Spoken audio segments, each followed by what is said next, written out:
Obviously everything is built according to North Carolina Building Code. Our challenge is in those buildings, right? So bottom couple floors, depending on that day, the bottom 2 floors were all concrete block, right? Obviously doesn't burn. Everything above that is lightweight wood. There's probably not a piece of wood in that building bigger than a 2x4.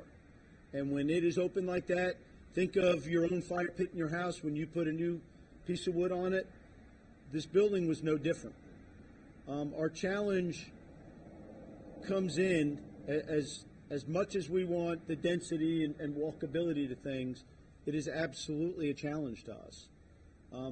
When you take a building of that size, 300 foot by 100 foot, and you start a fire in we'll call it the middle of it, there's nothing that stops it. You know, so when Firefighter McMillan and Captain Benson and Coates talk about things changed in a minute, if you listen to any of the videos that are out there that folks took, you can hear the popping of the wood, and it's louder than anything I've ever heard. Even when I arrived, and it was after their event, the roar of the fire is things you don't hear of, and it's a challenge. We all understand the density and why they build the way they do. Some of the building codes are not friendly to what we do as a profession.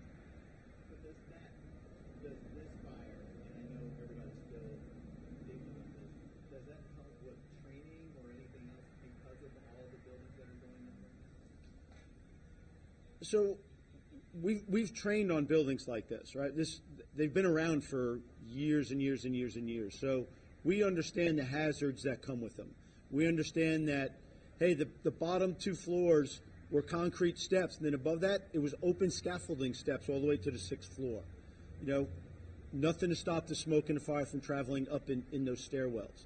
We understand that as soon as all that wood starts to go, collapse is imminent.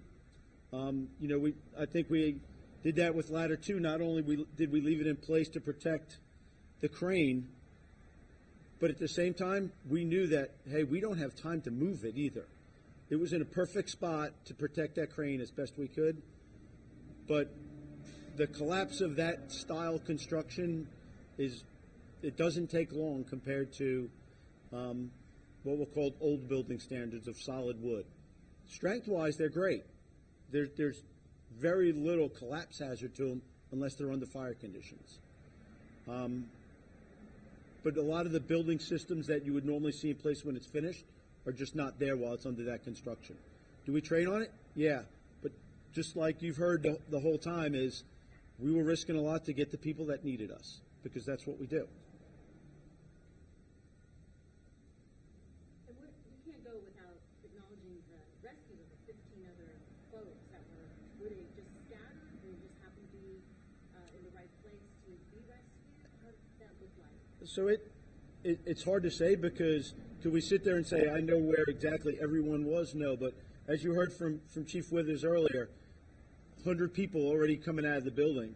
Our goal at that point is to make sure we are pushing everybody to where they can get out of the building as we're trying to locate the fire where it is and try to control it as quick as we can.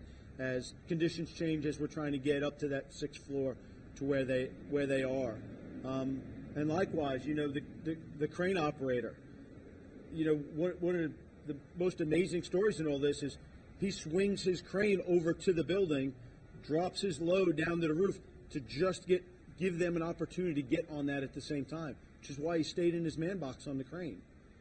You know, it is the grace of humanity that tries to do, you know, the best for other humans that we can. And you know, that's always our job. If we can get somebody pushed towards an exit, whether it's verbally or escort them, we do that to get them out. And we try to get to those in the highest risk.